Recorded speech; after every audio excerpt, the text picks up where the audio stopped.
Hay muchas cosas que aún no podemos encontrar ni explicar en el cerebro, como por ejemplo la libertad, cómo tomamos las decisiones, cómo podemos crear un mundo mejor.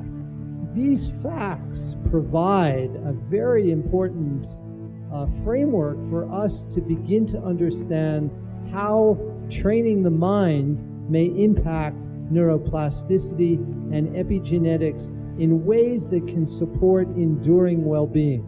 Podemos entender que la regulación de la expresión de los genes, que la epigenética, que la neuroplasticidad y esa bondad innata no solamente son fuentes de esperanza, sino fuentes de sustrato científico.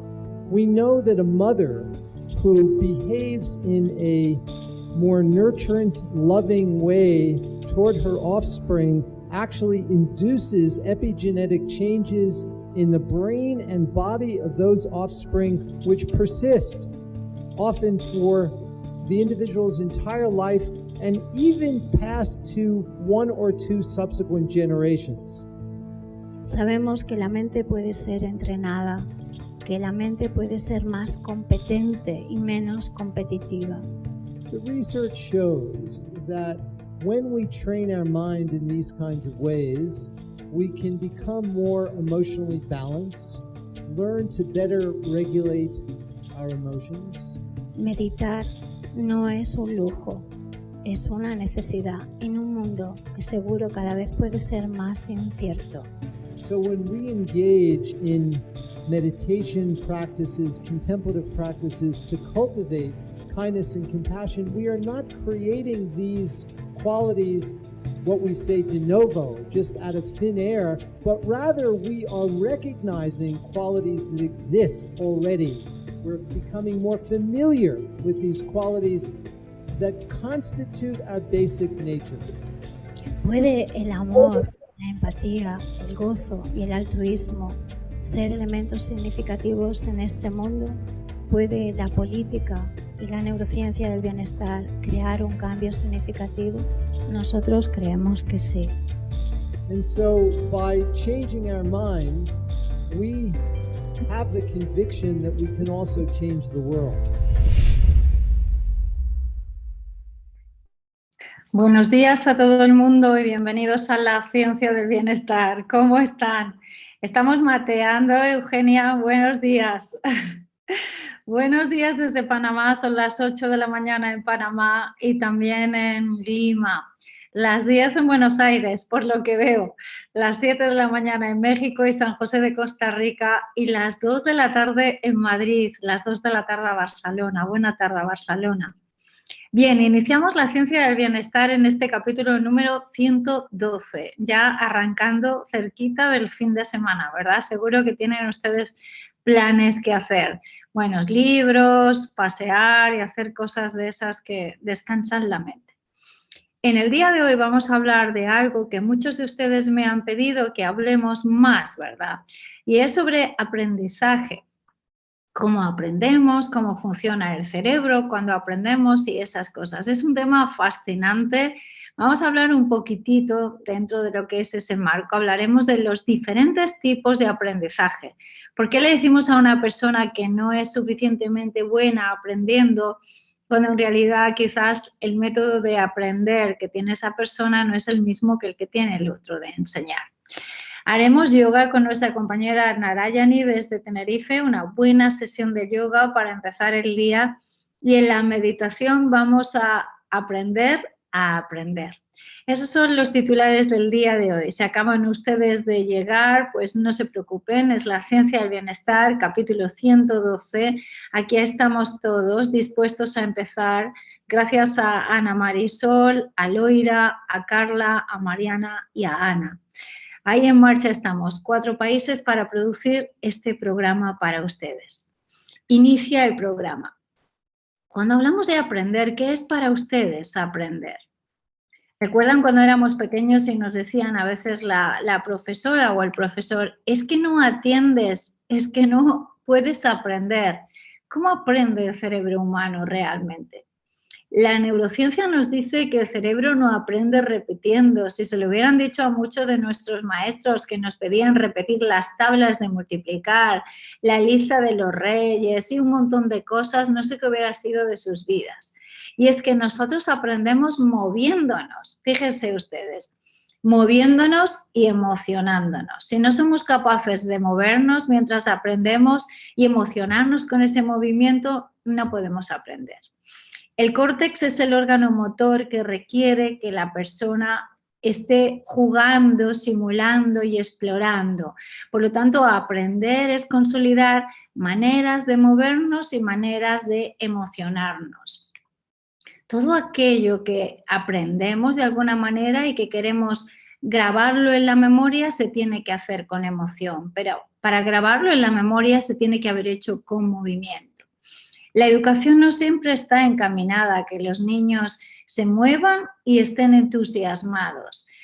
Más bien que estén quietos y sean obedientes, ¿no? La educación debería, desde luego, pensar en que cada individuo puede dar lo máximo de sí mismo, que puede ser mucho más creativo y cómo desarrollarse en movimiento y socialmente.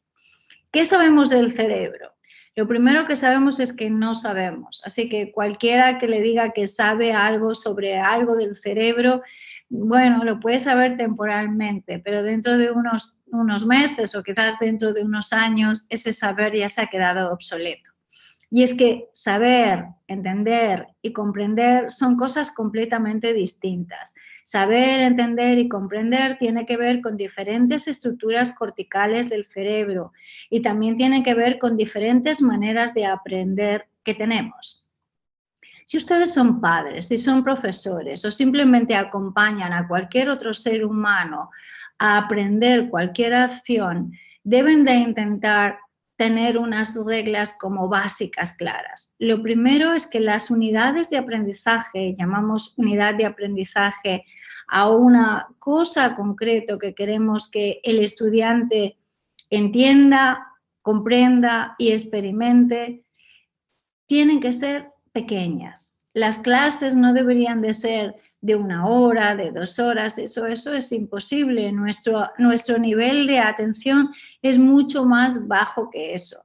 Un niño de primaria puede estar atento una media de 5 a 7 minutos máximo por hora. Y le pedimos que esté sentado en la silla tantísimas horas, ¿verdad? Pero un adulto, no se piensen, lo máximo que podemos estar atentos realmente por horas, si tenemos una gran atención y una gran concentración, son entre 12 y 13 minutos. Por eso siempre ponemos mucho énfasis en que los ejercicios que hacemos en relación con la atención, la concentración o la memoria no excedan los 12 o 15 minutos. Otra de las formas de aprender, y es un elemento fundamental, sin eso no se da el aprendizaje, es cooperar. Es fundamental que las personas entendamos que aunque sabemos algo, tenemos que hacerlo con otros seres y para otros seres. Así que cualquier docente o padre, si quiere enseñarle algo a los chicos que sea realmente significativo, es trabajar en equipo. La escuela, la familia y la comunidad tienen que favorecer el trabajo en equipo, porque al trabajar en equipo creamos muchas más conexiones de la emoción desde las áreas límbicas y entonces somos capaces de recordar y grabar de una forma más intensa lo que estamos viviendo. Encuentro cuando trabajo con docentes que la mayoría de ustedes puntúa a los estudiantes individualmente y rara vez los puntúa en equipo. Cuando estamos en equipo trabajando en algo, desde luego tenemos que hacer esfuerzos a veces en seguir a alguien que tiene un nivel diferente o esperar a alguien que tiene un nivel distinto, y es que eso es un aprendizaje significativo en la vida. No todas las personas van a ser como tú de una forma u otra, es importante tenerlo en cuenta. Otra parte del aprendizaje significativo es la motivación. Nadie aprende algo si ese algo que está enseñándole realmente no le gusta y no entiende para qué vale.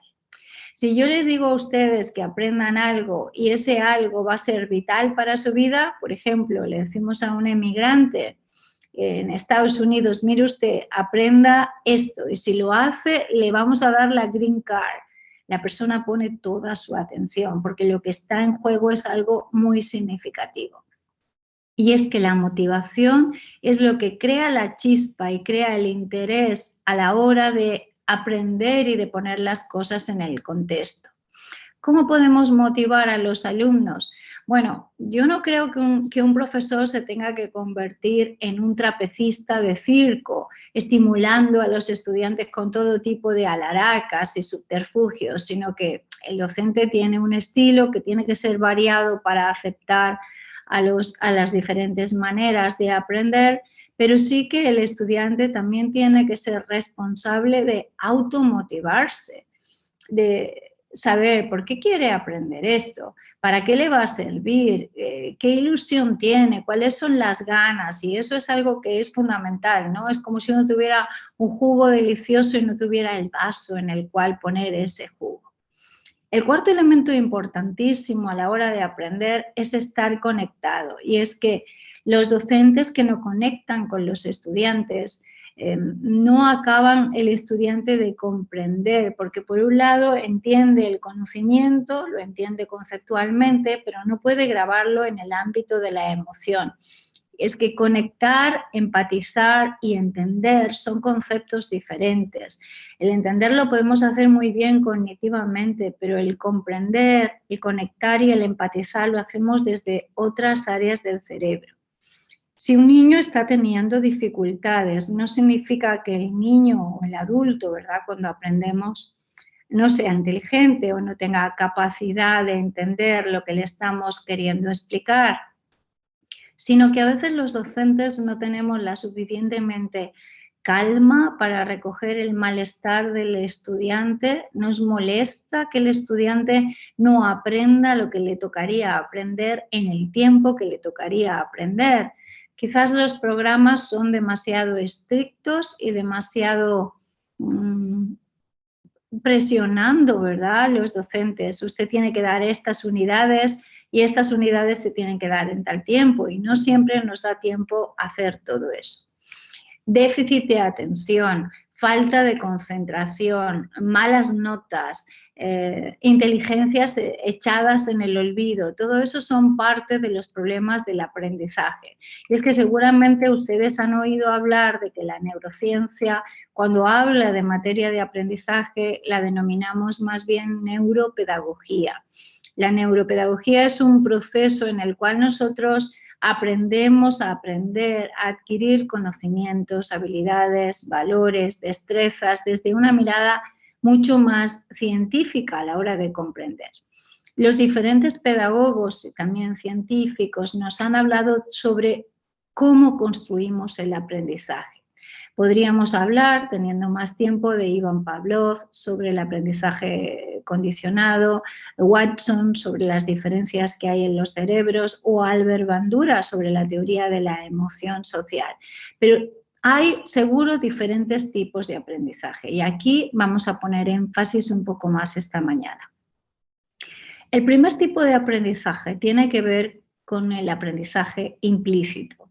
Implícito hace referencia a un aprendizaje que se construye de manera no intencional, pero se aprende. Por ejemplo, es como nosotros aprendemos cómo funcionan nuestros padres cuando somos pequeños.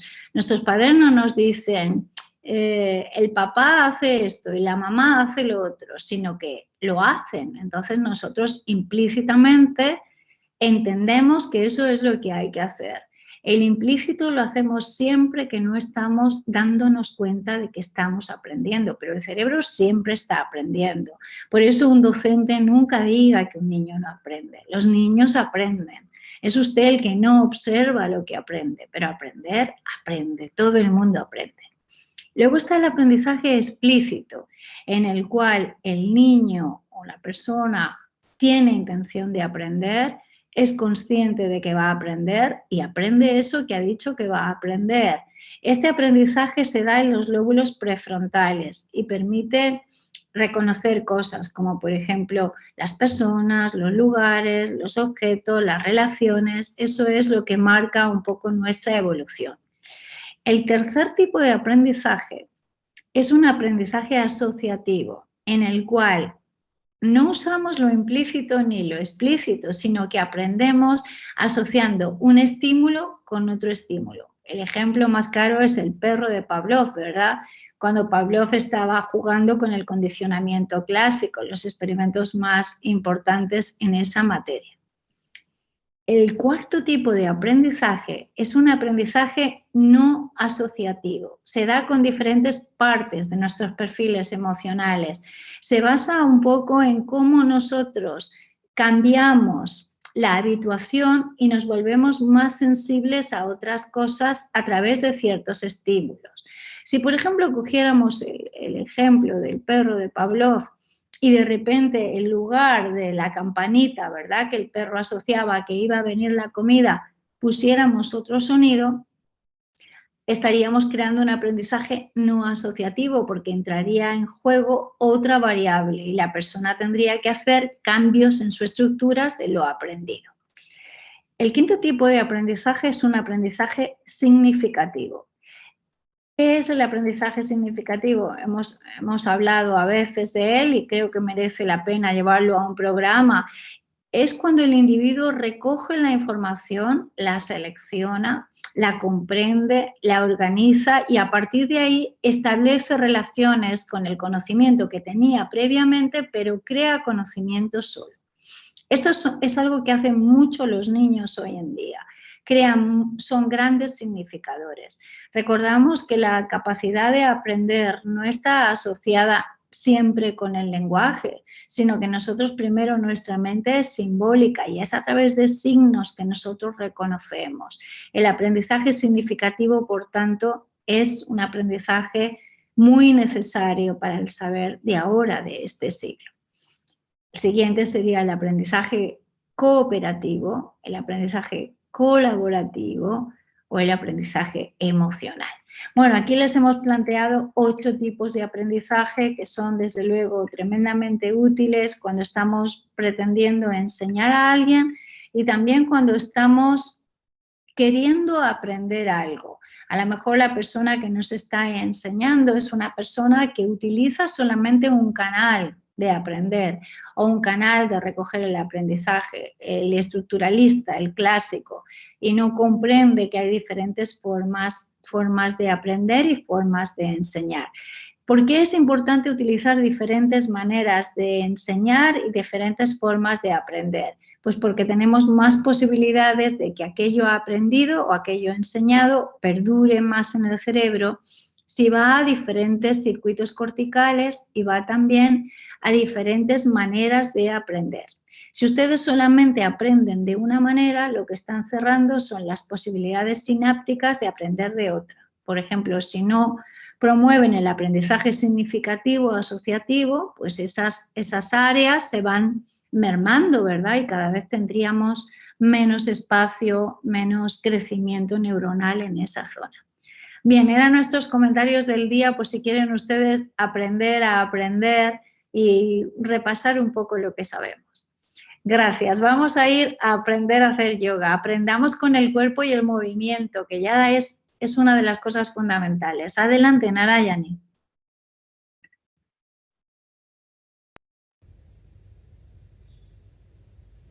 Vamos a sentarnos con la espalda erguida. Te puedes sentar en el suelo, te puedes sentar en una silla, lo que resulte más cómodo para ti.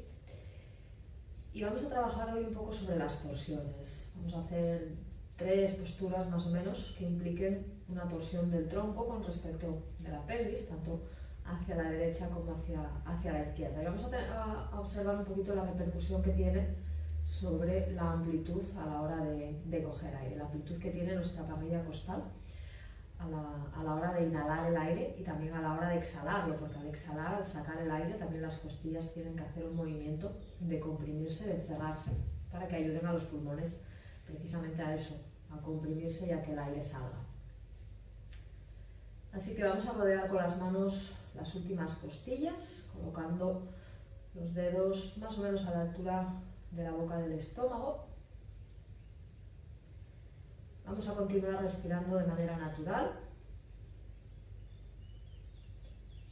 Y al sentir en las manos el movimiento de vuestras costillas, el que sea. Puede que notéis bastante movimiento, puede que notéis muy poco movimiento, incluso que no notéis ningún movimiento.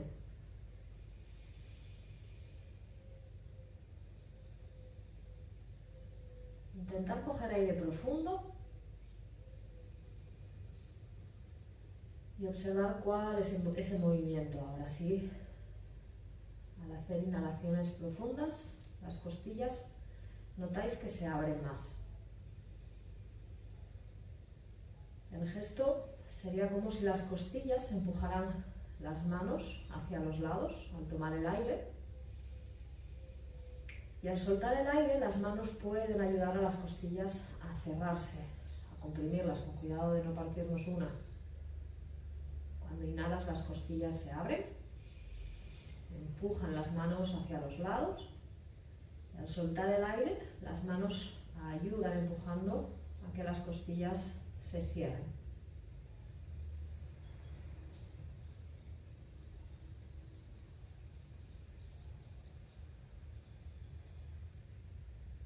Vamos a dejar nada más que la mano izquierda colocada en la parrilla costal izquierda.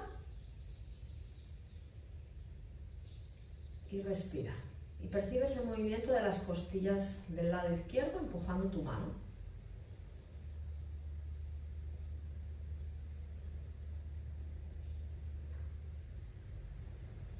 Da la sensación de que solamente estamos respirando en ese pulmón.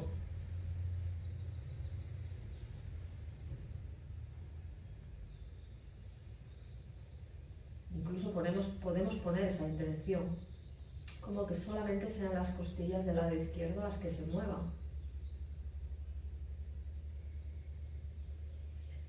Vale, vamos a bajar la mano izquierda, colocamos la mano derecha sobre la parrilla costal derecha. Y la intención ahora es que solamente sea el pulmón derecho el que se llene de aire, solamente es la intención porque el aire entra a ambos pulmones. Y que las costillas de ese lado empujen la mano.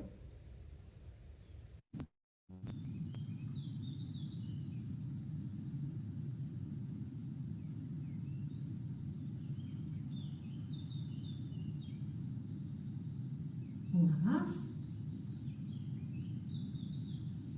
Y baja tu mano derecha al muslo. Deja que tu respiración sea natural.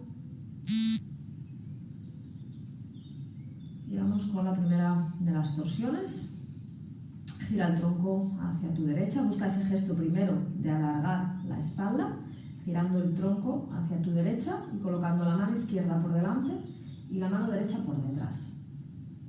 Fíjate que el movimiento parta de las costillas, que no solamente sea la cabeza la que se gira, ¿vale?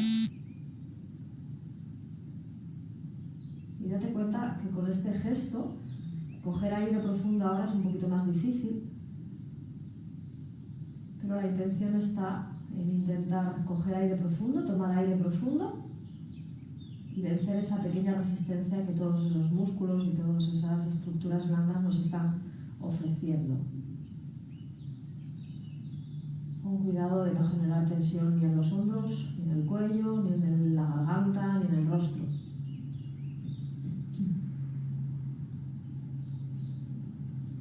Aprovecho siempre la inhalación para buscar ese gesto de alargar la columna, para descomprimir las vértebras, y la exhalación, además de ayudarme a cerrar las costillas, me ayuda a profundizar un poquito más en esa torsión hacia la derecha.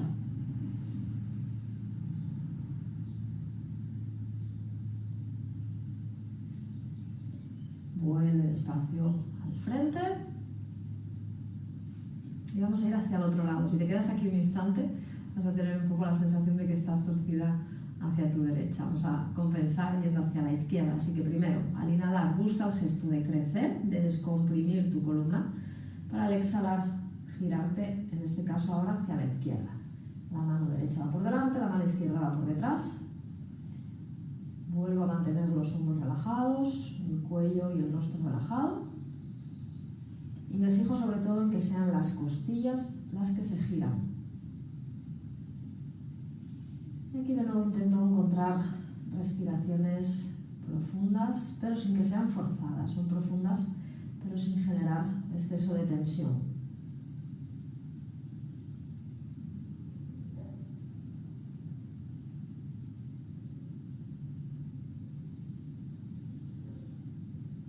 Intenta vencer esa resistencia que te ofrece la postura a respirar profundo.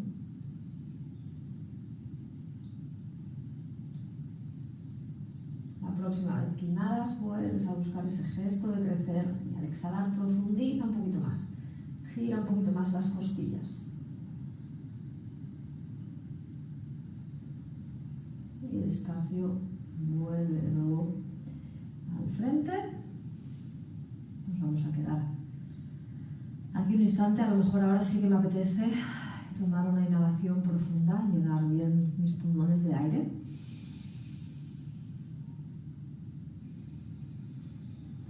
Y vamos a sentarnos con una pierna estirada, la otra flexionada.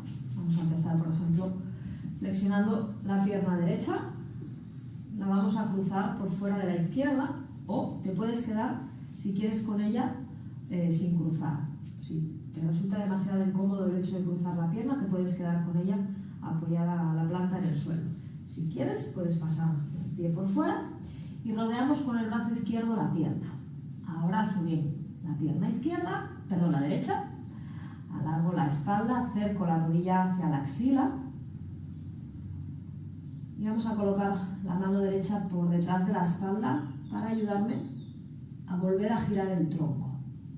En todo momento estoy manteniendo la pierna derecha cerquita del tronco, ¿vale?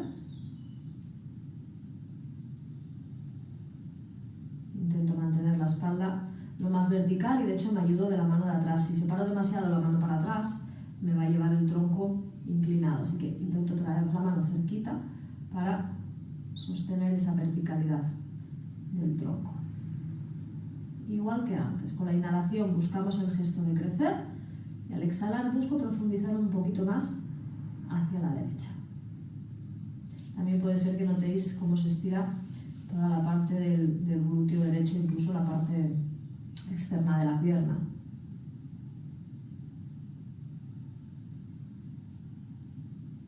Vuelvo a inhalar creciendo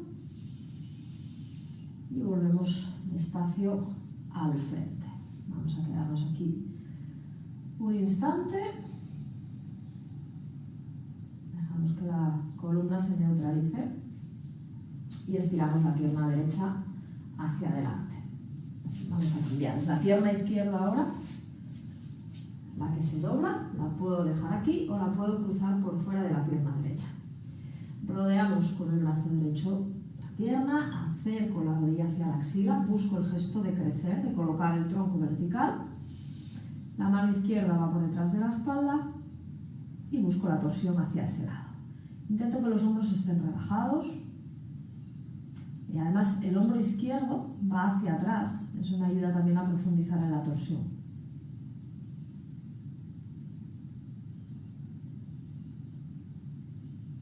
Busco respiraciones todo lo amplias que la postura me permita, intentando llenarme bien de aire y vencer esa resistencia que la propia postura me ofrece, no me deja llenarme por completo.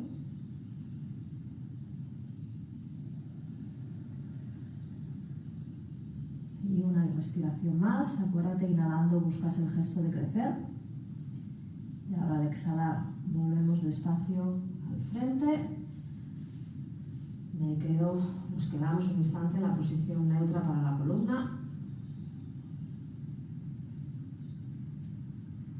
Vamos a descruzar la pierna izquierda. Nos vamos a sujetar por detrás de las piernas y nos vamos a tumbar boca arriba. Vamos a cruzar la pierna derecha por encima de la izquierda, o si prefieres puedes hacerlo sin cruzar las piernas. Vamos a colocar los brazos en cruz con las palmas de las manos hacia arriba y despacito vamos a ir dejando que las rodillas caigan hacia el lado izquierdo. Fijaros como la torsión la podéis notar en la parte más baja, no tanto como antes, sino un poquito más hacia abajo, hacia la parte más baja de la columna dorsal, cerquita ya de la lumbar. Dejo los hombros relajados, que no haya ningún tipo de tensión en los hombros. Y si noto que hay tensión en el hombro derecho, en este caso, acerco un poquito el brazo hacia el cuerpo. No hace falta tenerlo en cruz.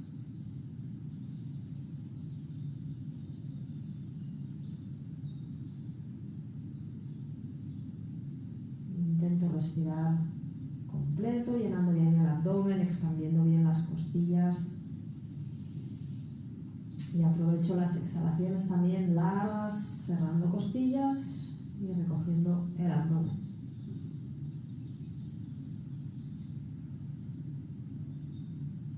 Volvemos con las piernas al centro.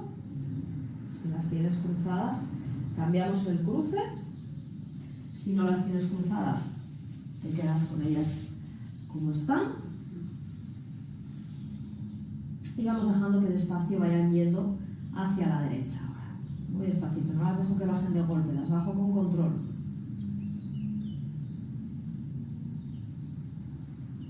De nuevo, que no haya tensión en los hombros, puedo acercar un poco los brazos hacia mí. Y de nuevo la atención la ponemos en la respiración. Y aprovechamos la exhalación para soltar un poco el cuerpo, para que las piernas tiendan a acercarse más al suelo.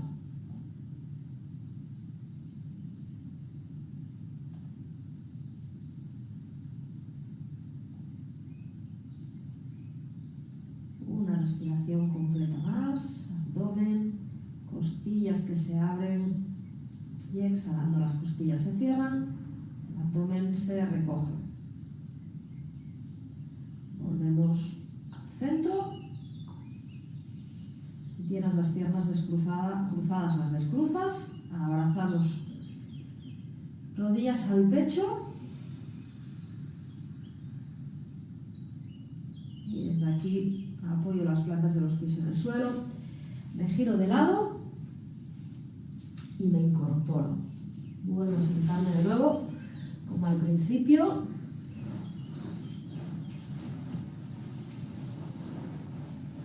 Cerramos un instante los ojos.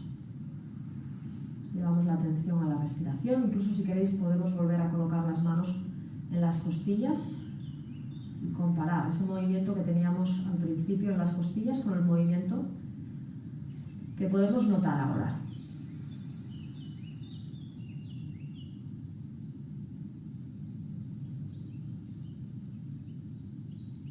Tal vez percibas que las costillas se abren un poquito más y tal vez también que se cierran un poquito más. Eso quiere decir que tu respiración tiene mayor amplitud. Si las costillas se abren más, se mueven más, los pulmones tienen más espacio para llenarse. Baja las manos encima de los muslos, deja que tu respiración se normalice.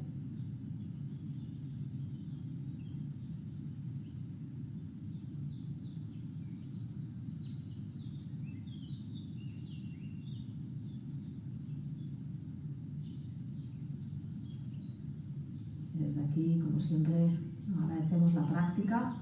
Desearos que tengáis buen resto de día.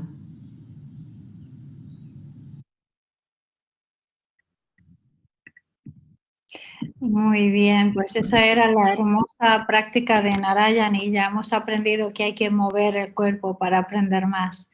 Nos sentamos en una pose confortable e iniciamos la meditación, aprender a aprender. Vamos a llevar la atención a la respiración, al cuerpo.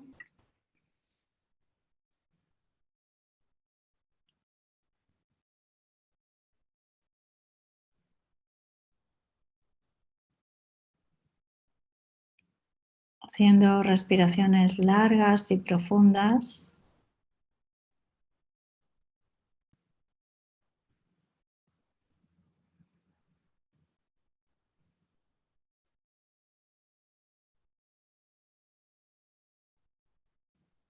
Empezamos llevando la atención a los sentidos.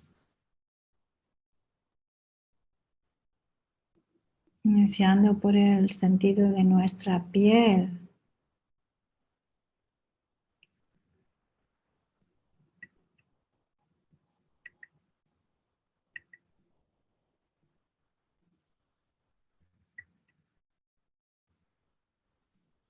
Siente cómo te sientes cuando deliberadamente exploras tu piel.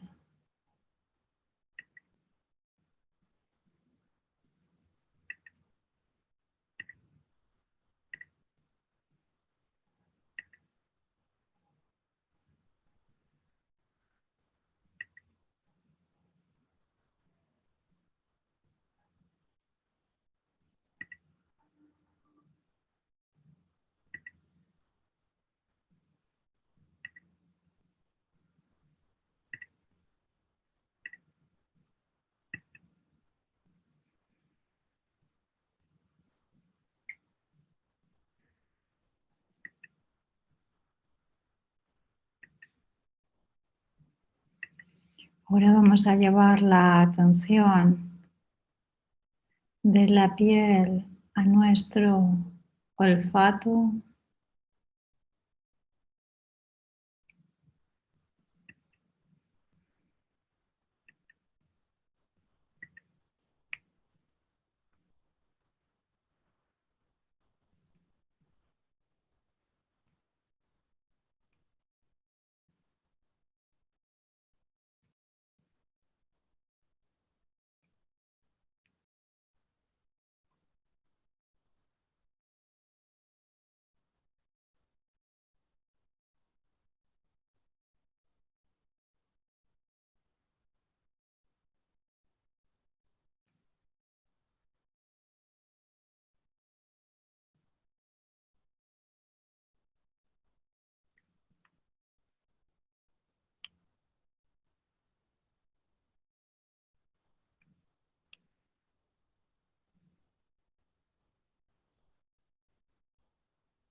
Llevamos la atención a nuestros oídos, al sonido.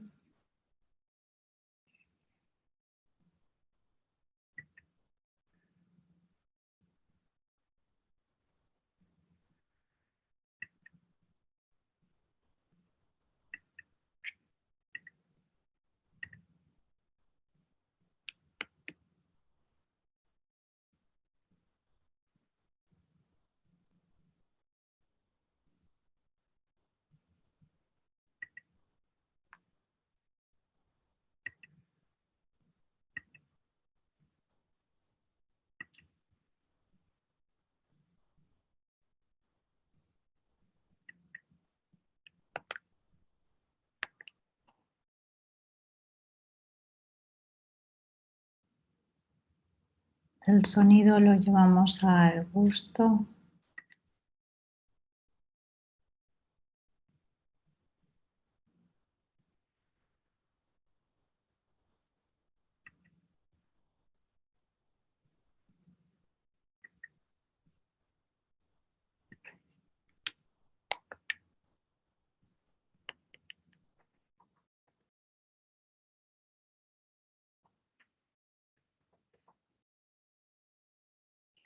Siente cómo te sientes sintiendo diferentes sabores.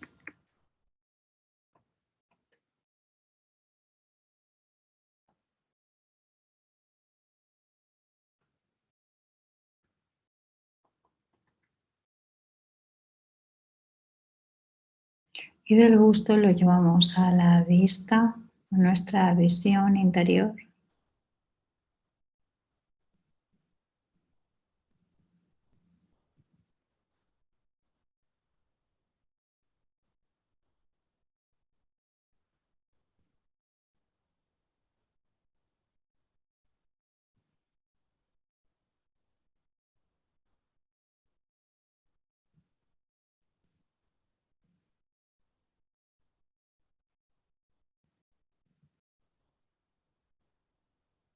De la vista vamos a llevar al sentido de la mente y sentir sentidamente nuestra mente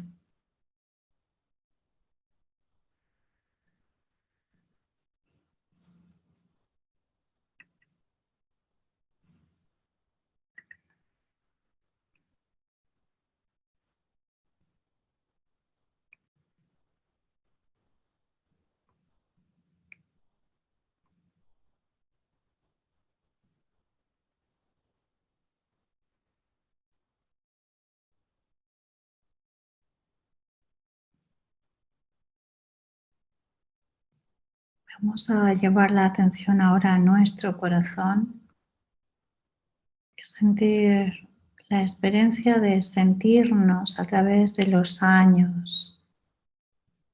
Podemos imaginarnos, visualizarnos o percibirnos cuando éramos pequeños y estábamos intentando descifrar algo.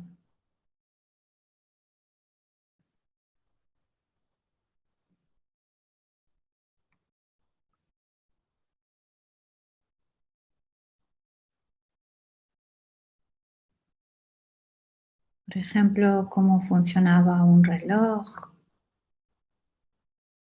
por qué existía el día o la noche,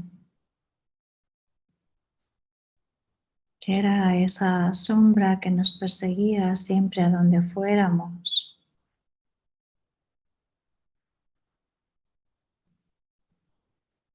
Intenta recordar cómo descifrabas y aprendías cuando eras pequeño.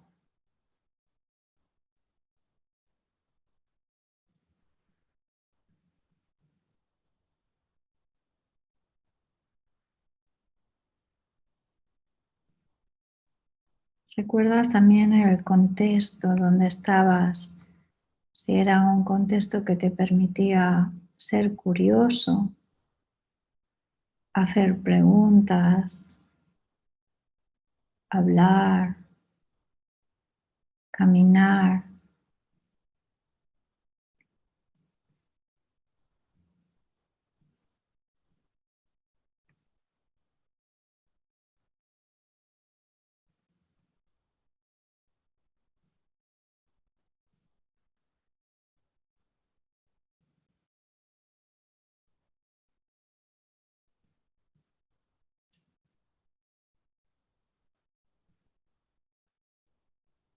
Recuerda conforme fuiste creciendo, cómo tus maneras de aprender cambiaron. La primera vez que fuiste a la escuela, cuando eras consciente de que tenías intención de aprender. Por ejemplo, aprender a leer. ¿Recuerdas cuando aprendiste a leer? O aprender a escribir.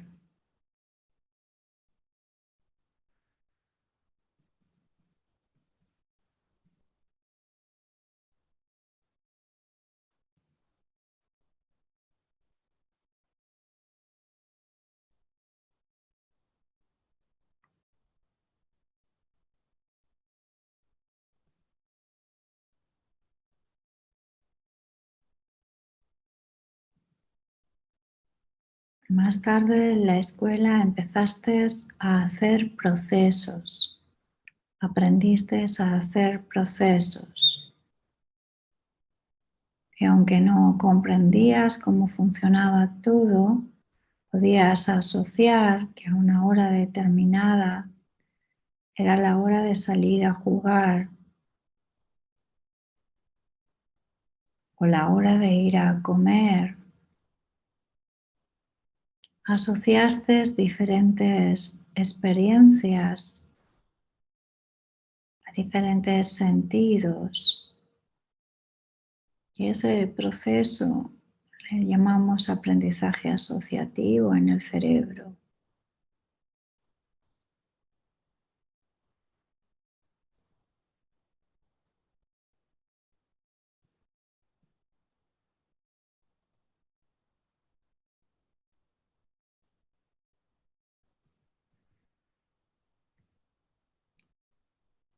Con el paso del tiempo, tu aprendizaje asociativo ya no era necesario mantenerlo en alerta, sino que no prestabas atención a que estaba la hora de salir y ya automáticamente salías. Siente cómo era ese proceso, cómo se fueron creando en ti rutas de costumbre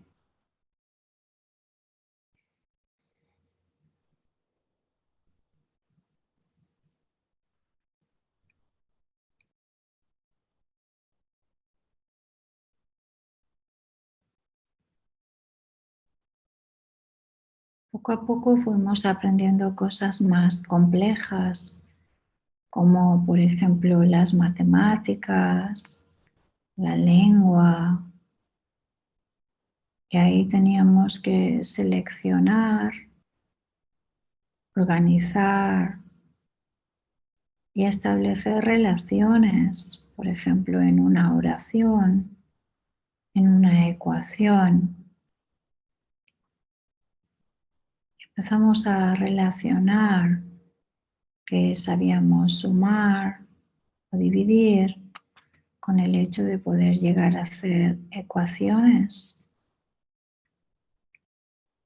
que sabíamos leer y escribir con el hecho de hacer un análisis sintáctico.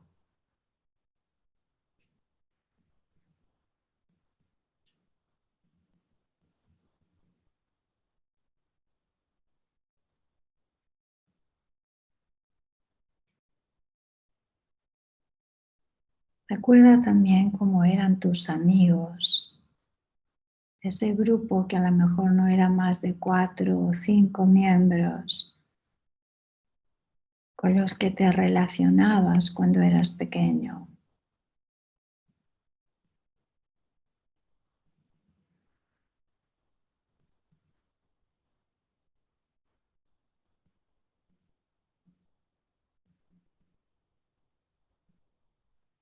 Puedes observar si los amigos los escogiste con libertad o eran los amigos de tu clase, de tu barrio, los que tu madre o tu padre te permitían. Observa si había libertad a la hora de escoger.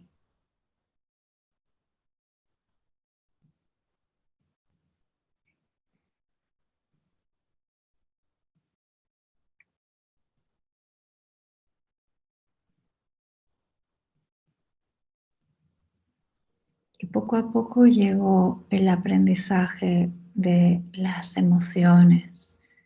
Empezamos a sentir emociones que podíamos gestionar y otras que no podíamos. Quizás tuvimos conflictos con los compañeros o con los profesores. Y vamos a empezar a aprender y a conocernos, a gestionar nuestras emociones, a hablar, a escuchar.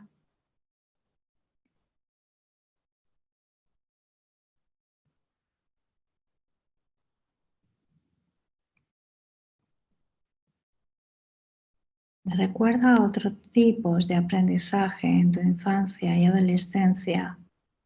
Por ejemplo, imitar a alguien. Cómo aprendimos a cocinar simplemente viendo y haciéndolo. O jardinería. O pintar una pared. O montar a caballo.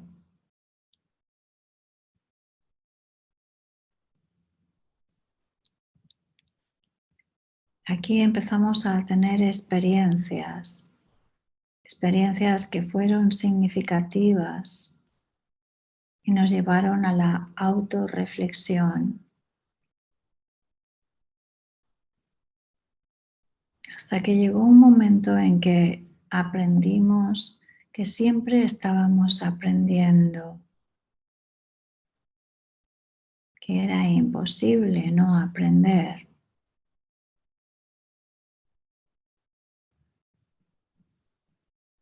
Nuestro cerebro fijaba en la memoria los distintos conceptos a través de la comprensión y la emoción.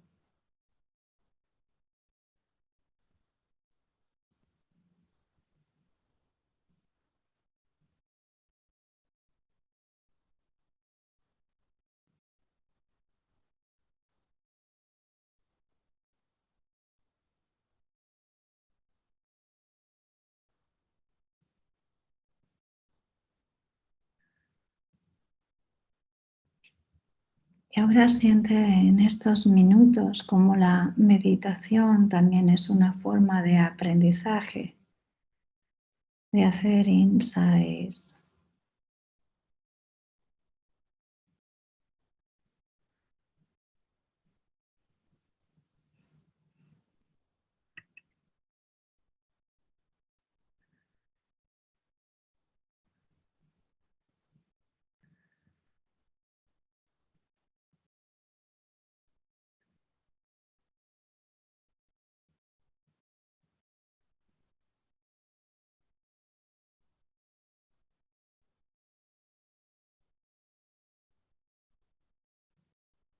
En estos últimos segundos vamos a pensar cómo somos nosotros también como docentes y como padres.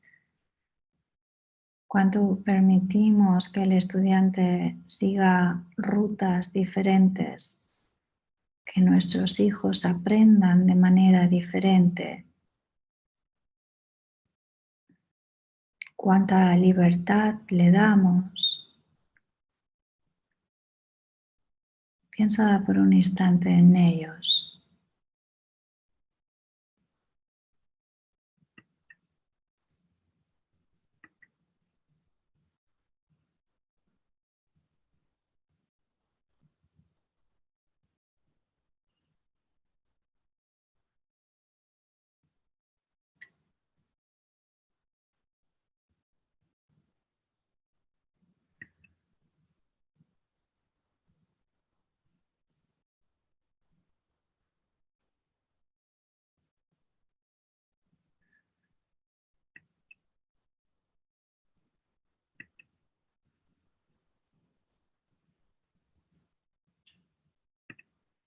Y siente cómo te sientes cuando piensas en ellos.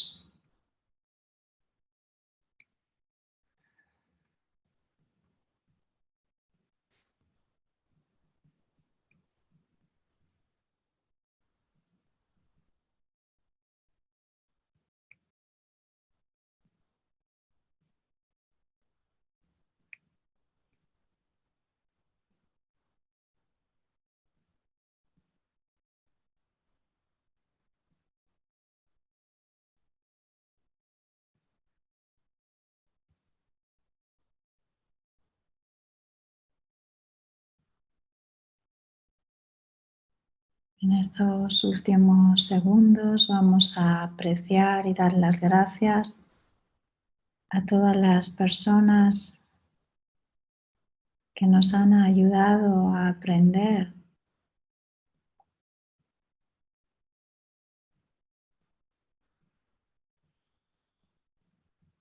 de múltiples maneras.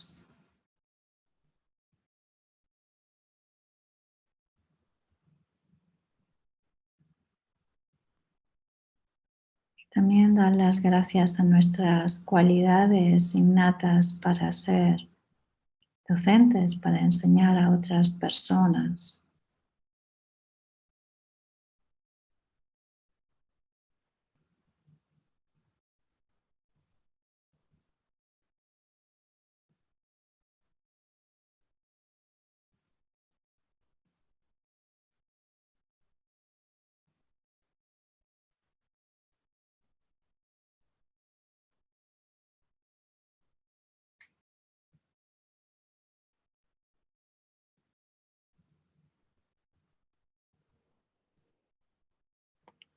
Y amablemente poco a poco abrimos los ojos. Bien. Espero que hayan tenido una excelente meditación. Era la meditación sobre aprender a aprender las diferentes formas. Es una indagación apreciativa sobre el aprendizaje. Considero que reflexionar sobre cómo aprendemos y cómo enseñamos es muy importante. Mucho malestar de los docentes y de los chicos radican en que no comprendemos que las personas aprendemos de diferentes maneras y también queremos que siempre sea todo de una misma ruta, de una misma condición. Entonces, reflexionar sobre cómo activar los diferentes circuitos corticales y la influencia de la meditación en el aprendizaje son asuntos interesantes en esta época. Bien, les deseo que tengan un excelente fin de semana, Que estén muy bien, practiquen mucho, aprendan mucho y nos lo cuenten el lunes. Que estén muy bien. Hasta pronto. Adiós.